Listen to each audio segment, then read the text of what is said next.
Why does it matter, though, whether we label Trump fascist or not? It's bad either way, of course. Is it really just a semantic debate? Much of the left, and especially liberals, use the term fascist rather loosely. But for Marxists, it matters quite a lot. It signifies what stage of the class struggle we're at, I would say. And importantly, what our priorities today as communists are. I think there's two questions that are basically posed with this. Are we at the period of an opening of the class struggle? The beginning of a whole phase in which the working class can fight and win to take power? Or are we at the tail end of a period of class struggle where the pendulum of history is swinging in the opposite direction, for the foreseeable future, where the working class will be more on the defensive for a period? And I'm firmly convinced that we're in the former camp, in the former situation, where we're at the opening stages of a period of intense class struggle. Depending on how you look at it, we could be at the very early stages. And I think you only need to look at the news around the world of revolutionary movements in places like Nepal, Indonesia, Madagascar, elsewhere, and also the strike movement in Italy. It's pretty unprecedented for a general strike to be concerned with international issues. I think that's a huge, significant thing that I think we should not discount at all. Of course, the class struggle globally, it doesn't march in lockstep. Not everything is synchronized. But I think there's plenty of evidence to convince anyone within our orbit that now is the time to boldly build this party, not a time to go underground. So how do others define fascism? Unfortunately, many of the textbook definitions will have you seeing fascism pretty much everywhere. You'll often find various checkboxes for what characterizes fascism. Umberto Eco, who wrote a whole book on it, he's an Italian writer, or was an Italian writer. He tried to distill what he considered the essential traits of fascism, and he reduced them down to 14 little points. And he himself says that there's no coherent ideology, but, quote, that it is enough that one of these traits be present to allow fascism to coagulate around it. So think real creatively when I read these. 1, the cult of tradition. 2, the rejection of modernism. 3, the cult of action for action's sake. 4, disagreement is treason. 5, fear of difference. 6, appeal to social frustration. 7, the obsession with a plot. 8, the enemy is both strong and weak. 9, pacifism is trafficking with the enemy. 10, contempt for the weak. 11, everybody is educated to become a hero. 12, machismo and weaponry. 13, selective populism. And 14, newspeak. Others, I think, define fascism as merely dehumanizing and othering. And as a cyclist, I have to say, if there's anything that looks like fascism to me, it's the attitude of many drivers against cyclists, especially in the comments sections. It's horrifying, but I don't think that's true. The Oxford University, I'm sure comrades have seen them, the very short introductions, they have one on fascism. In the opening chapter, it explains the problem posed for pretty much all non-Marxist analyses of the phenomenon of fascism. It says, quote, "How can we make sense of an ideology that appeals to skinheads and intellectuals, denounces the bourgeoisie while forming alliances with conservatives, adopts a macho style yet attracts many women, calls for a return to tradition and is fascinated by technology, idealizes the people and is contemptuous of mass society, and preaches violence in the name of order? Fascism is always A and not A." I know a bunch of you immediately just thought it must be dialectical. And yes, that's true. But merely recognizing contradiction isn't quite enough. The problem with most popular definitions of fascism is that they're completely separated and abstracted from the process of class struggle and the social context in which it arose. And I think that's what gives Marxism the power to actually understand it.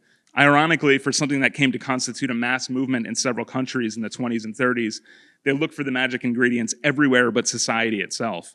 So I think it's necessary to always analyze things in their movement and change, and not as static and isolated and abstract from actual material conditions and history. So for so many, they look for an understanding of fascism and its so-called ideology, as I said. But the problem is that you'll find pretty much everything under the sun ground into an incoherent mess.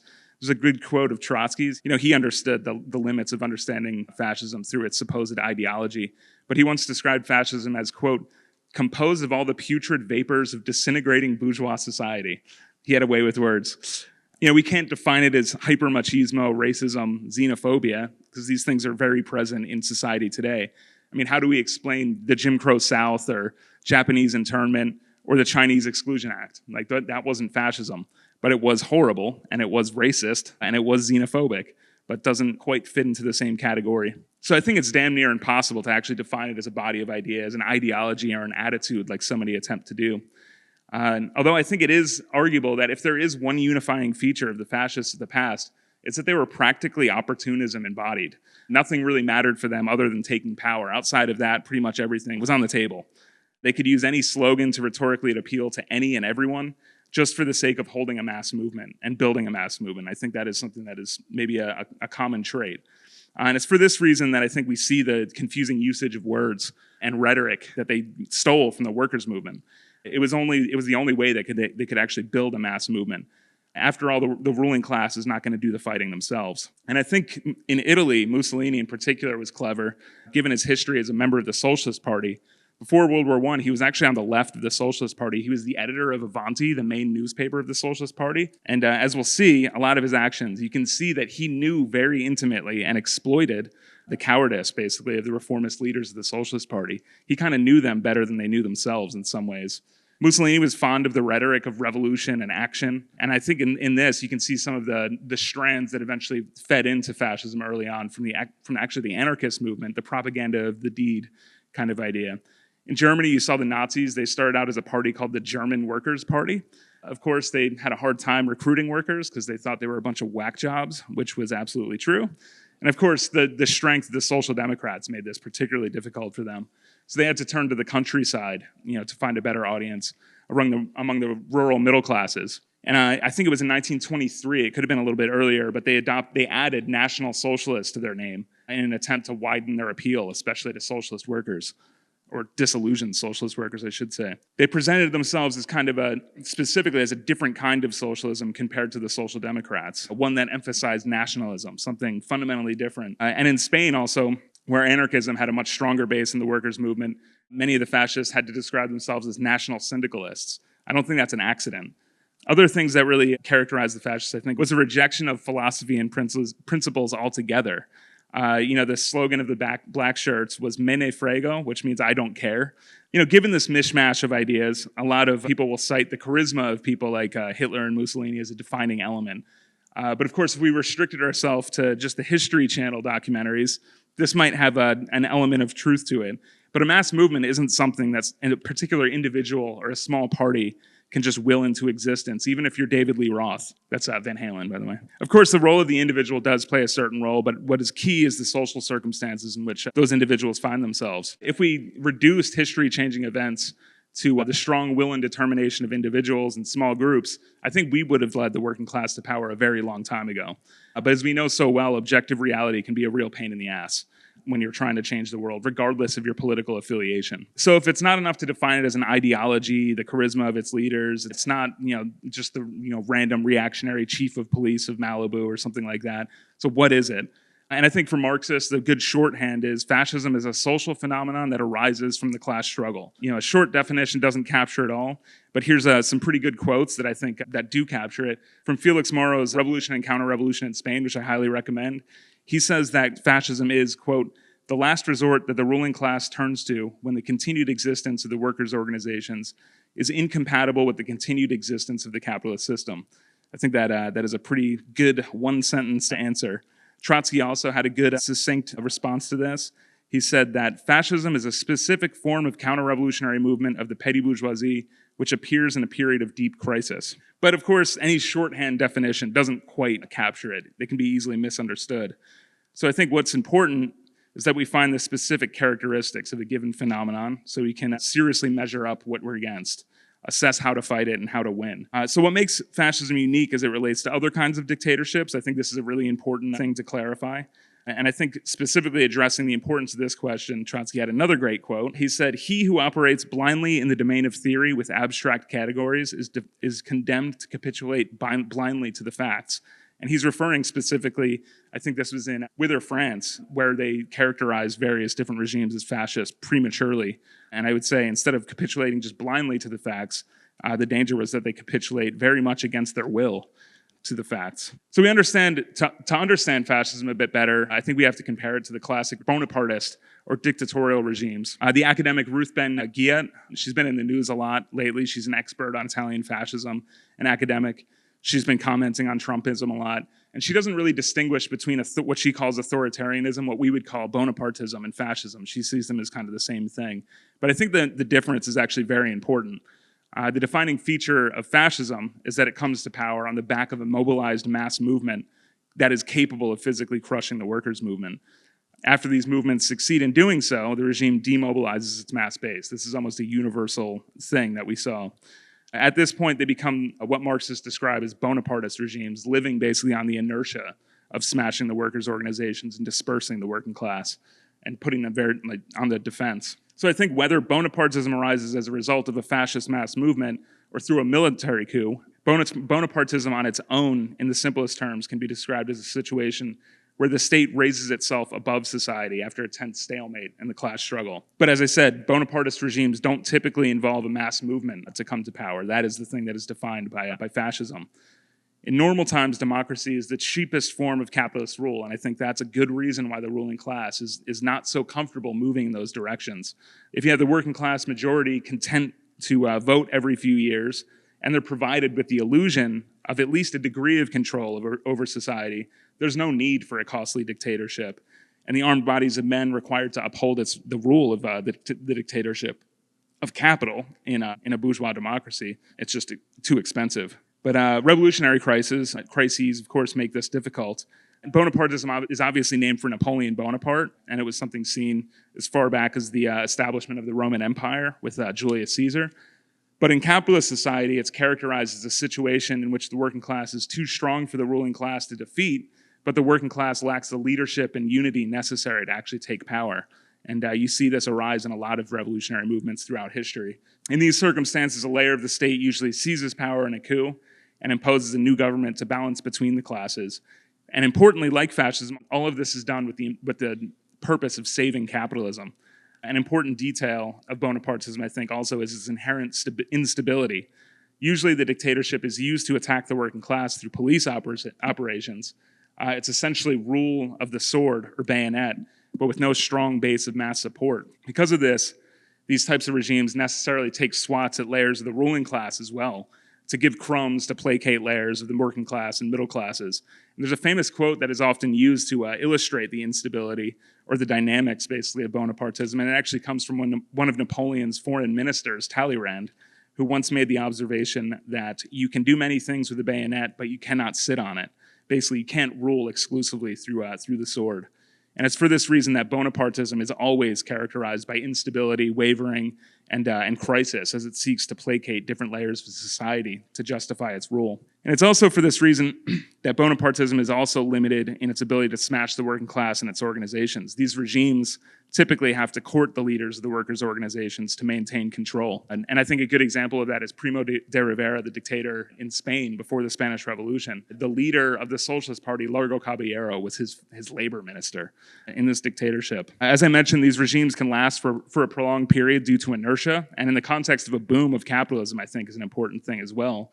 But even in those kind of conditions, you can see the price can outweigh the benefits for the ruling class. So there's a lot of regimes that are popularly referred to as fascist, which I think we would just characterize as Bonapartist. Regimes like the Estado Novo of Salazar in Portugal might fall into this category.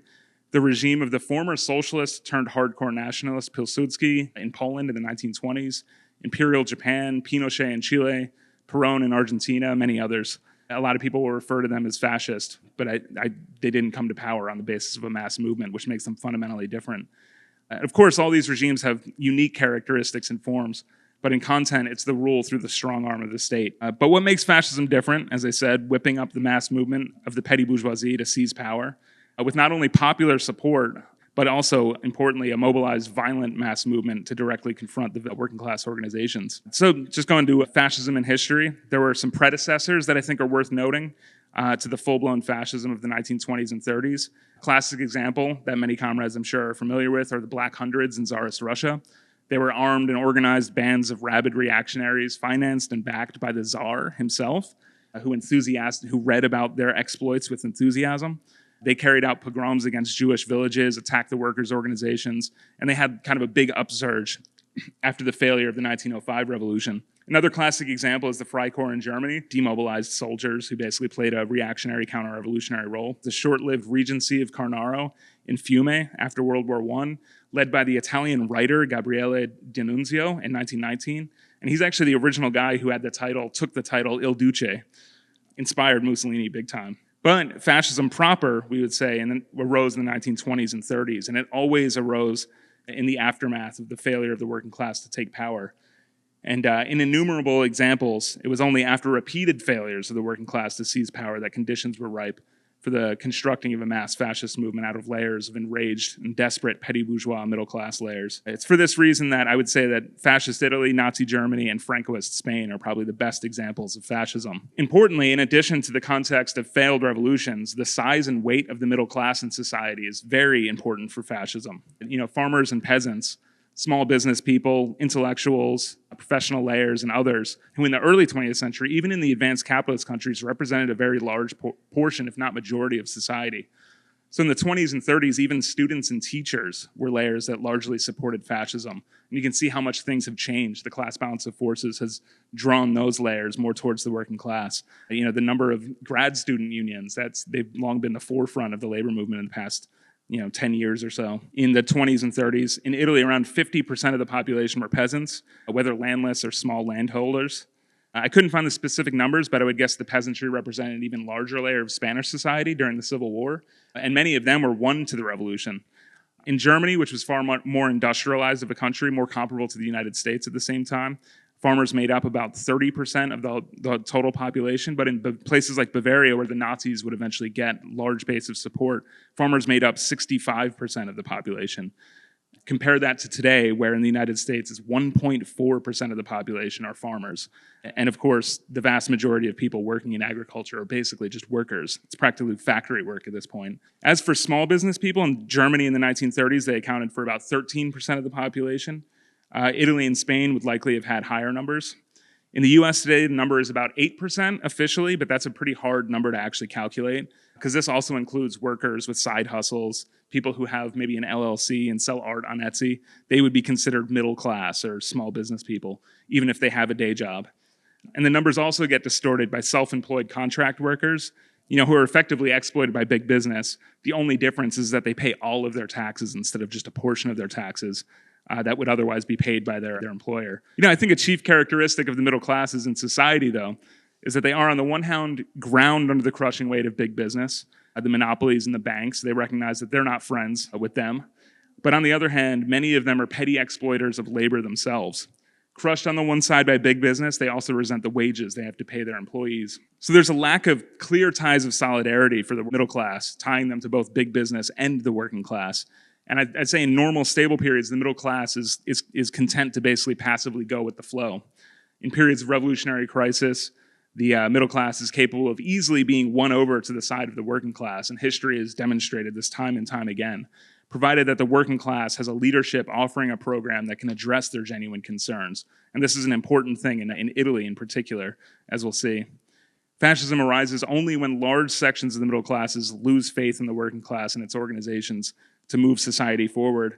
And I think we're also sold out of this book, Daniel Guerin's Fascism and Big Business. He explains in that book that fascism was essentially the price paid for the failure of the working class to take power. And I found this good quote in there. He says that, quote, "The working class disappoints the middle classes by showing itself incapable of finding a way out of the crisis. In addition, it exasperates the middle classes by its day-to-day economic struggles, which are too fragmentary and timid to even maintain past gains, but which are quite sufficient to maintain a state of instability without curing any of the ills of society as a whole." That sounds rather familiar. Especially the leadership of the unions today, you can see a similar kind of dynamic at play. Just day-to-day, small, incremental, and not even gains, but defenses, restricted to just legal fights and purely defensive strikes. So imagine this leadership in the midst of a revolution with an opposition constructed in advance, and that could make all the difference. And that's really our role, is to be able to be there. So in the 1920s and 30s, though, it was the repeated failures of the workers' parties, mass workers' parties, that left space for the building of a counter-revolutionary movement.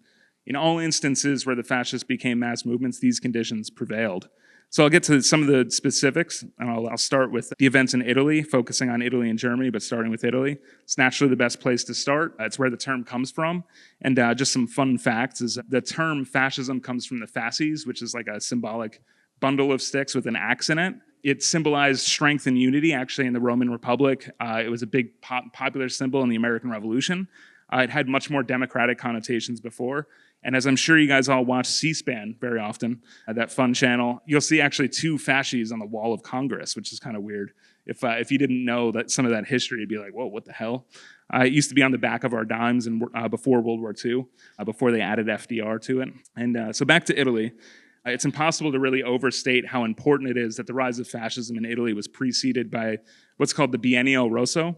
These were 2 years, 2 red years, in fact, between 1919 and 1920, in which factory occupations swept the big industrial cities in the north, and land occupations of landless peasants took place in the south and in Sicily. And it was a period in which the Italian working class could have easily have taken power if it had a worthy leadership. And the Socialist Party, for its part, was mostly led by reformists who always preferred to limit the struggle to mere reforms. It wasn't until 1921 that the Communist Party was founded, and that's a whole other story of confusion that's very similar to the German experience. But the socialists, they viewed socialism, like so many other socialist parties at this time, as a linear process, a goal that they would get to incrementally within the confines of bourgeois democracy. But importantly, they also wrote off the middle classes entirely. They failed to advance a program that could weld the peasantry to the working class. They basically said, oh, well, the peasantry is bound to die out under capitalism, so we don't need to worry about them. And this was especially a mistake in Italy, where the population was 50% peasantry. Compare this to the Bolsheviks in 1917, who advanced the famous slogan, land, peace, and bread. Land was directly addressed to the peasants in a country where the 82% of the population were peasants. And you could see that they were able to win over the peasants on that basis. The Socialist Party failed to do anything like that. And as I mentioned, Mussolini was previously a member of the Socialist Party, but of course he was an enormous self-interested opportunist. And during World War I, he split in support of Italy's involvement in World War. And he was handsomely rewarded when his organization was financed by a munitions company. It's pretty clear what was going on there. But his history in the party made him pretty slick, as I mentioned. While the socialists had a policy of basically ignoring the peasantry, as I said, viewed them as an insignificant vestige of the past.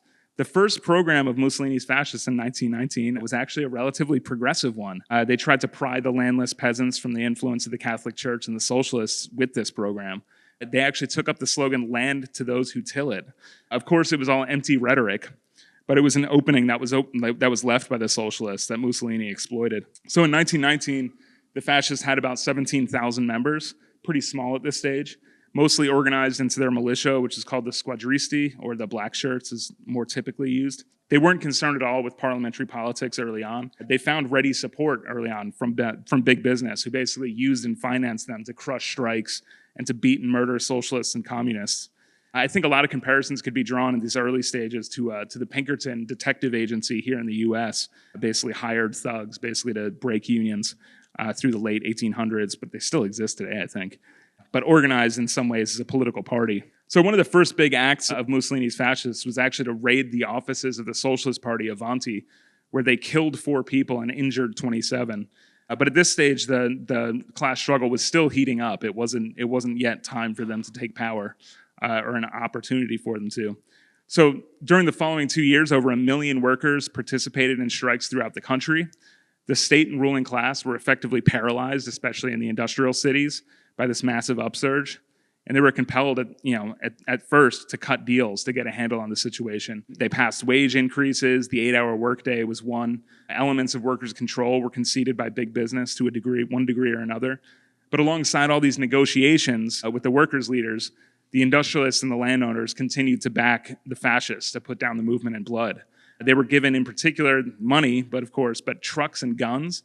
And trucks was pretty important because they were so isolated. They were a pretty small group, so they would have to go from village to village to overwhelm the working class of the city. Otherwise, they couldn't have done it, universally. So they had to kind of bounce around. So the strike movement of the workers culminated in 1920, when over 500,000 workers, mostly metal workers, occupied factories in Milan, Turin, Genoa, and elsewhere. Many of them actually held the factories through armed force with guns in hand. In these key industrial cities, the working class had basically already taken power. All that was needed was actually a leadership to proclaim it and coordinate it.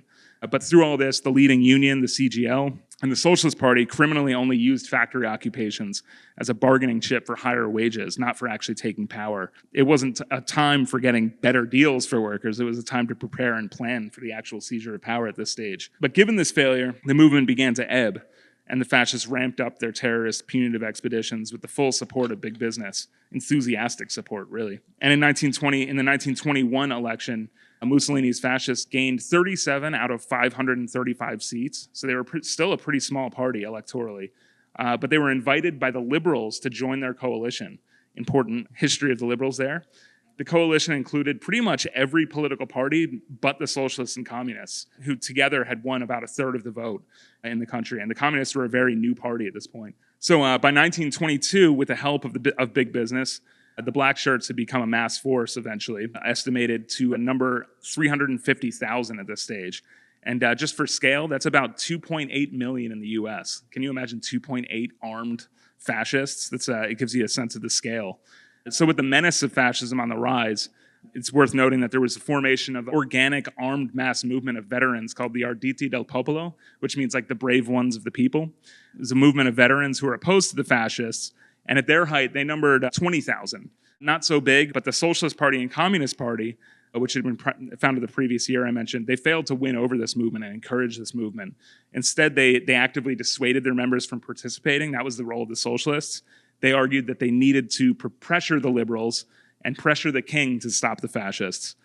For them, meeting fascist violence with more force or violence of their own would only worsen the situation. They wanted to stabilize capitalism. They didn't want to overthrow it. And the communists directed their own members, who were already moving to join this movement, to join a separate militia from the Arditi del Popolo. So where they were active, though, this organization led a heroic fight. In the case of Parma, just 350 of them defended the city against 20,000 black shirts. It shows you what the real dynamic was. This small group gave the working class in Parma the courage to resist and fight back. And I think this is really the role of leadership and shows how easily the fascists could have been beaten, even at this late stage. But this potential was lost. In October 1922, Mussolini launched his so-called March on Rome. He broke with the coalition of the liberals, basically openly declared his aim to rule all of Italy. It's also clear that he wasn't sure that he would succeed. So for him, the march wasn't a march. It was a comfortable train ride from Milan at the last minute.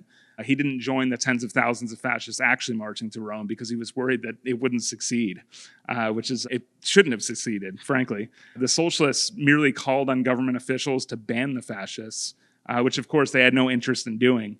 So while unsure, the ruling class, while unsure of Mussolini and his fascists, they feared that to turn against the fascists would spark a bloody conflict that they would lose and the socialists and communists would be the main beneficiaries of. It shows the attitude of the ruling class at this time. So when Mussolini arrived in Rome from his train, wearing a suit, importantly, he should have been greeted with a general strike and an armed demonstration of workers. Instead, he was greeted warmly by the bourgeois politicians and appointed prime minister by King Vittorio Emanuele III, just appointed to power. It was the power of the king to do that. So the fascists used this initiative to carry out terrorist campaigns throughout the country. In Turin, for example, they raided the offices of Antonio Gramsci's newspaper, L'Ordine Nuovo, the newspaper there, and it executed 24 people in the streets. Thousands more were arrested and thrown in prison. In the years that followed, Mussolini continued to use the black shirts systematically to crush the workers' organizations, which were actually still legally allowed to function, at least on paper. But fearing that the mass base of the fascists was more of a liability for his rule, Mussolini gradually incorporated them into the state in various ways in an attempt to kind of keep them on a shorter leash because he couldn't really control this mass movement. So now that Mussolini was aligned firmly with the ruling class, he wanted order, not endless violent campaigning. Incredibly, at this point, the Socialist Party leaders actually appealed to Mussolini himself to reign in the black shirts. They thought that he would be their savior. Demands, of course, which he actually openly mocked in Parliament. So after firmly consolidating power in 1925, when all the opposition political parties were formally banned and trade unions crushed, Mussolini demobilized the black shirts in 1926. Much more could be said, of course, about the crimes of his regime once it was consolidated. As comrades know, a year after the Russian Revolution, there's a revolution in Germany. The working class should have and very much could have taken power. It opened up a whole period of more than 10 years of crisis in which the working class had multiple opportunities. And of course, the government that was thrust to power in 1918 was led by the right wing of the Social Democratic Party, who did their best to rescue capitalism from the near certain victory of the working class. So to combat mass strikes and even regional seizures of power by workers, the Social Democrats, who were mostly led by Ebert and Nosca, they relied on the Freikorps to put a lid on the movement. Like the Italian Socialist Party, the Social Democrats, their perspective is of incremental, gradual transformation of capitalism into socialism, not revolutionary change. As a result, they took on the responsibility of saving and managing capitalism that was in a pretty deep crisis. And as I mentioned, the Freikorps are a predecessor to the Nazis. They were right-wing paramilitary groups of demobilized soldiers. They're often cited as two things, as on the one hand, led by some of the real violent maniacs of the military, but also those who didn't actually fight in World War I and had something to prove. I think that's an important detail. You can kind of imagine the dynamics in that, a lot of tryhards. So they hated the Social Democrats, who they saw as betrayers of Germany for basically ending the war, but they were happy to be used by them to murder and beat up revolutionaries.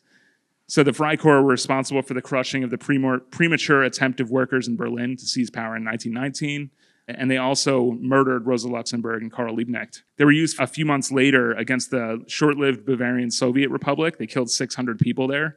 But to illustrate the scale of brutality, even before there was a fascist mass movement, the Freikorps also attacked Catholic organizations for their suspected collaboration with the Bavarian Soviet Republic. And in one of these Catholic meetings, the Freikorps dragged out and executed 20 people in the streets with bayonets. And this is well before the Nazis even existed. So for the Communist Party, for their part, the whole period from 1918 to 1921 was characterized by pretty bad ultra-leftism. Having not built a revolutionary tendency within the Social Democrats and then the independent Social Democrats, the SPD and USPD, the new Communist Party was full of young members who had the sense that they could take power without first winning over the majority of the working class. And Lenin specifically wrote Left-Wing Communism and Infantile Disorder to try and convince and reorientate these young comrades. So this layer, I think, though, this ultra-left layer, was a healthy reaction to the SPD, to the reformism of the SPD and USPD. They were rejecting the party that they were largely leaving. But it also led to a number of early and tragic mistakes that isolated the party.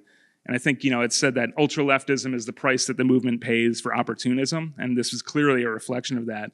But as we'll see later in 1923, the policies of the KPD later, eventually that was the price that was paid for the ultra-left mistakes of this early period.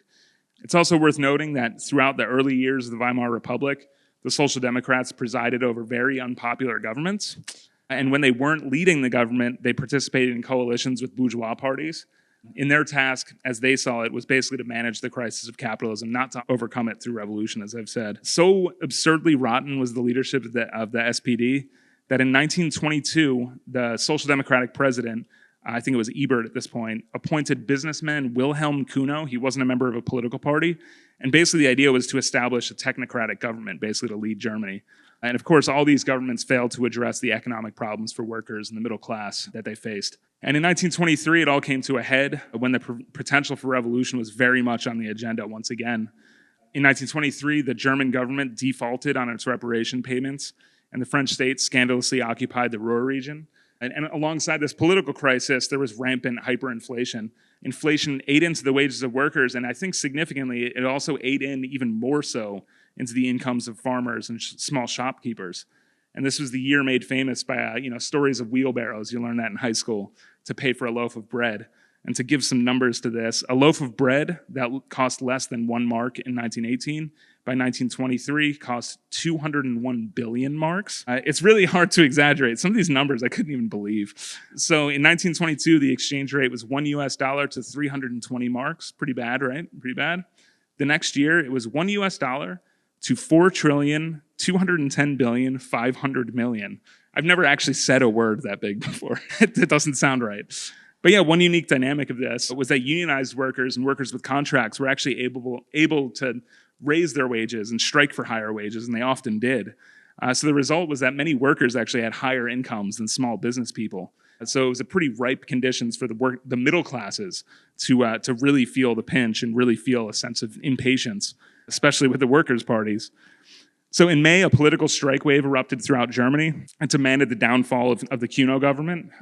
But the Communist Party, as I said, having overlearned its lessons of the past, it's overlearned its lessons of ultra-leftism, they now jammed on the brakes. So despite the strike wave being organic, they didn't immediately dive into it and provide a lead. Instead of seizing on the moment and building for the workers to take power, they sat on their hands, basically insisting that the German workers weren't ready yet. Only later in October, a few months later, they started making plans for a strike and the potential for an insurrection. But the plan was scrapped basically while it was happening, when leading members of the communists flinched. They heeded the bad advice of a certain Mr. Joseph Stalin. Some of his letters actually came out later to reveal that he was basically like, don't do it. So the opportunity was lost in October. And in 1923, the Communist Party numbered 300,000. And this was after their merger with the USPD. The left wing of the USPD joined them. But they wouldn't regain 300,000 again for another 10 years. It really like smashed the image of the Communist Party for a decade. So at the same time as this crisis is unfolding, Hitler and the Nazi Party were inspired by Mussolini's March on Rome. The previous year, that had happened. So they were looking to seize power along similar lines. And although the Nazis were still a small political party, they only had about 55,000 members. Bavaria was one of the strongest areas for them. And as I mentioned, that's where 65% of the population were farmers. So for this reason, the Nazi plan was to seize power in Munich and proceed from there. I'm not sure how much they actually planned this out. It seems like it was a little chaotic. But get this, I found some very interesting quotes that really shows the unique pressure that they were under. They recognized that their support was probably just fleeting at this point. The leader of the Munich brown shirts, this guy named Wilhelm Bruckner, he said, "The day is coming when I can no longer hold my people. If nothing happens now, the men will sneak away." Another leading Nazi insisted, in order to keep the men together, one must finally undertake something. Otherwise, the people will become left radicals. That's interesting. And Hitler himself probably has the best analysis. He says, economic pressures drive our people so that we must either act or our followers will swing to the communists. That's Hitler. He recognized that. So they attempted a coup, the so-called beer hall push. It was ultimately a failure. Many of the leaders of the Nazis were arrested and thrown in jail. This is when Hitler wrote his famous Mein Kampf, where he talks about his trials and tribulations as a failed artist and how somehow it was all the Jewish people's fault or whatever. But of course, he was released, I think, 11 months later, even though he was sentenced to 4 years, released a little bit early. Things had stabilized. There was a worldwide uptick of capitalism for a period through the mid-1920s. The Dawes Plan kind of took a lot of the pressure off Germany for a whole period. They restructured Germany's debt and gave them massive loans. So in Germany, things had chilled out for this whole period. But, so the Nazis, as a result of this, were reduced to just a small band after their arrests and after the stabilization. Their membership was just 25,000 in 1925. To give an idea, that's 2 years after the beer hall push. So after the next 10 years, though, big business continued to keep the Nazis around. They kept them as like an insurance policy for the future. Business leaders like Fritz Thyssen, I don't know how it's pronounced exactly, I'll say Thyssen, and Alfred Krupp, names you might recognize from elevators. ThyssenKrupp is like one of those big companies. They were massive Nazi supporters through this period, and they profited from the regime later. Spoiler alert, after the war, they were given a slap on the wrist and were, happily given their properties back. And there's too many examples like that to go down. I'm sure all of us are wearing clothes produced by a company that once had its leaders, enthusiastic supporters of the Nazis. So through the mid to late 1920s, the CP, as I said, was reduced to just tens of thousands of members because of the previous zigzags in policy. First, they tried to seize power and then opportunistically for a period cozied up with the Social Democrats, didn't distinguish themselves. And in 1928, they once again went completely nuts, all directed from Moscow at this point, which was under Stalin's firm influence. This was when the Communist International adopted the policy of the so-called third period, basically predicted imminent economic collapse, a kind of final crisis of capitalism, and mass radicalization of the working class and the potential for revolution. Of course, that on the surface doesn't sound so crazy. Much of that was more or less correct. But they basically absolved themselves of the responsibility of actually winning over reformist workers to a revolutionary program. For them, it was kind of viewed as just an objective process that didn't require the active intervention of the party. Through this, they insisted that every other political tendency was some form of fascist. They just, added, a hyphen and then fascist to describe them. And they characterized most of the governments of this period as fascist. Didn't distinguish between, what it actually meant. They had no definition, basically. They presented the Social Democrats, the other workers' party, the main workers' party in Germany. They referred to them as the social fascists and even characterized them as basically the main enemy. And there was the whole attitude was basically, you're either with us or you're against us. And I think it's important to note that even mass parties aren't immune from sectarianism. This is an illustration of it. The actual slogan, I found this pretty nuts. A slogan they promoted was, chase the social fascists from their jobs in the plants and the trade unions. The situation also saw the absurdity of communists going into temporary blocks with the Nazis against the Social Democrats. In 1930, the Nazi membership rose to 100,000, and they became the second biggest party in the Reichstag. So in 1931, under direct orders from the Comintern, they weren't initially going to do this. The Communist Party supported a Nazi-initiated referendum to remove the Social Democratic government of Prussia, and they referred to it as the Red Referendum. And if it had succeeded, Hitler might have taken power in 1931 with the support of the communists. You can see the mess there. In 1932, the Communist Party initiated a wildcat strike of tram drivers in Berlin and invited the Nazis to join their pickets. So with this in mind, I know comrades are probably familiar with the Three Arrows logo. It's a social democratic thing. It's anti-monarchist, anti-fascist, but also anti-communist. You can almost understand in this context why that would be appealing, given the insanity of the Stalinist Communist Party at this stage. But of course, for the Social Democrats, it's insisted on exclusive parliamentary and legalistic means of combating the Nazis. Just like the socialists in Italy, they bowed down to the stuffy and worthless decorum of bourgeois law and democracy, rather than utilizing the actual strength of the working class to crush the Nazis in their tracks. In an act that will sound rather familiar to us, in March 1932, in the presidential election, the Social Democrats called for a vote for conservative Paul von Hindenburg as the lesser evil to Hitler. This is the largest workers' party in Germany supporting a conservative. In the November federal elections, the Nazis got a plurality within the Reichstag of 33%. But the communists and social democrats had a combined vote of 37%, but they did not combine their vote. This whole policy of social fascism drove a pretty deep wedge between the communists and social democrats and cut off the possibility of a successful reorientation. And I think if the communists had carried out a united front policy, they could have won millions from the social democrats to a revolutionary program. They could have stopped the Nazis from taking power, and they could have prepared for the working class to take power. Instead, the communists basically shrugged and suggested that it would be their turn after the Nazis. But the social democrats and communists, it's also worth noting, they had mass militias of their own, tens of thousands, if not hundreds of thousands. It's hard to get the actual numbers because they weren't actually mobilized. They weren't actually intended to ever be used to go on the offensive, to match the Nazis blow for blow, to crush their initiative. And this is even after the experience of Italy, so they were completely clueless. So the following year, under pressure from big business, and with reassurances that Hitler would be a good boy, would be controlled by big business, the so-called lesser evil, who was elected in part because of the Social Democrats, he appointed Hitler as chancellor in January 1933. So Hitler was able to boast because of this that he took power without breaking a single window pane, appointed to power just like Mussolini through purely legalistic mechanisms of the state. But as we know, it wasn't without violence. That's kind of an exaggeration to say not breaking a single window pane. So in the following months, the Nazis still feared the potential of a workers' uprising against them.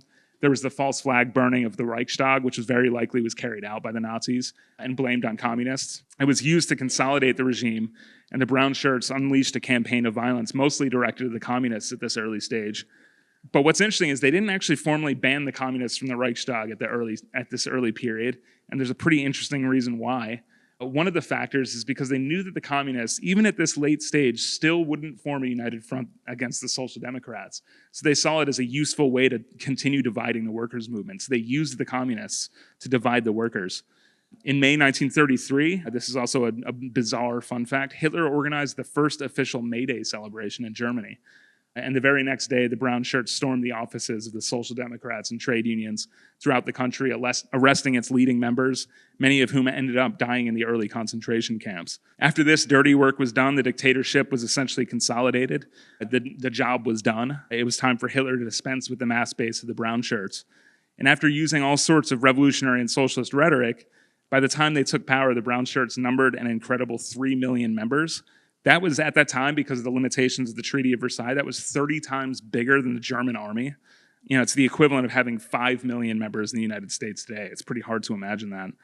The main leader of the brown shirts, this guy Ernst Röhm, even though he was from an aristocratic background, he was feeling pressure from the ranks of the brown shirts at this stage. In speeches, he was declaring, they had achieved the so-called national revolution, but now they needed to carry out the socialist revolution. The ranks of the party genuinely believed in some sort of distorted kind of socialism, which included the nationalization of the big banks, at least. So this talk was obviously very dangerous now that the real, dirty work for big business was carried out of crushing the labor movement. So the big business and the old state brass basically needed the mad dogs to be put down. And even Ernst Röhm recognized the situation as Hitler was cozying up with big business. This is a quote of his. He said, "Adolf is a swine. He only associates with reactionaries now. His old friends aren't good enough for him. Getting matey with the East Prussian generals, they're his cronies now." But firmly in the saddle, but to support a big business, Hitler had to make a move. He had no choice. So in the so-called Night of Long Knives, in November 1934, Hitler had all of the leaders of the brown shirts arrested or murdered, including Ernst Röhm and other major leaders of the Nazis, including 8 members of the Nazi members of the Reichstag. They were reduced to a much smaller force, the brown shirts were. The SS was beefed up to be basically Hitler's personal bodyguards. And the German army was built up basically in violation of the Treaty of Versailles so that they could use the army instead of, much more controllable forces instead of the brown shirts. So just weeks after he was appointed chancellor, Hitler gave a speech which I think really revealed the role of the reformism of the Social Democrats, how they crippled the German working class in the face of the Nazis. So here's the quote. I didn't know I would be quoting Hitler so much. Horrible. "And so established in 1919 a program and tendency that was a conscious slap in the face of the democratic pacifist world. We knew it would take 5, 10, or 20 years, yet gradually an authoritarian state arose within the democratic state, and a nucleus of fanatical devotion and ruthless determination formed in a wretched world that lacked basic convictions. Only one danger could have jeopardized this development. If our adversaries had understood its principle, established a clear understanding of our ideas, and not offered any resistance," I don't understand what that means, "or alternatively," this is important, "or alternatively, if they had from the very first day annihilated with the utmost brutality the nucleus of our new movement. Neither was done. The times were such that our adversaries were no longer capable of accomplishing our annihilation, nor did they have the nerve." And this is important here too. He said, "Arguably, they furthermore lacked the understanding to assume a wholly appropriate attitude. Instead, they began to tyrannize our young movement by bourgeois means, and by doing so, they assisted the process of natural selection in a very fortunate manner." Pretty remarkable that he recognized that it was because the Social Democrats appealed to bourgeois means, basically appealed to legal mechanisms to defeat the Nazis, that it actually only helped the Nazis in this situation. They didn't resort to class struggle methods. They resorted to deferring to Hindenburg and the Weimar Republic and abstract democracy and the Republic, all that. Of course, we know much of the rest of the story from the movies. Italy invaded Ethiopia, and then Germany invaded everyone else. And all the heroic stories of World War II and all, in which the American films usually ignore the fact that the Red Army faced 80% of the German army, that it wasn't all just Tom Hanks. And they also don't tell you that capitalists in the so-called great democracies admired Mussolini and Hitler and had absolutely no problem with their regimes. Churchill met with Mussolini, and afterwards he was quoted as saying, "If I had been an Italian, I'm sure I would have been wholeheartedly from start to finish with fascismo's triumphant struggle against the bestial appetites and passions of Leninism. But in England, we have not had to face this danger in the same deadly form. We have our own way of doing things. But that we shall succeed in grappling with communism and choking the life out of it, I am absolutely sure." He continued saying that fascism proved to be, quote, "the necessary antidote to the communist poison." And if you thought Churchill was bad, Roosevelt also had nice things to say about Mussolini. He said, "I am much interested and deeply impressed by what he has accomplished and by his evidenced honest purpose of restoring Italy." That's Roosevelt, Franklin Delano Roosevelt. There's only one reason why they spared these types of compliments for Hitler, because Germany represented a major imperialist rival for the US and Britain. They were clearly trying to cozy up with Italy and not encourage Germany. They saw what Hitler represented. When it came to carving up the world for German imperialism, Hitler crossed a line. His massacre of political enemies, his crushing of the labor movement, his persecution of Jews and other minorities didn't bother them at all. It was the limit was reached when the profits of their friends were threatened. I think that really shows us the real dynamics, the real historic situation that fascism arose in, and why the task today is to build a party, so that we can prevent the reformists from preparing the ground for fascism. Communists of America is a podcast produced by our party, the Revolutionary Communists of America. If you agree with what was said in this podcast and you want to get organized, go to communistusa.org/join.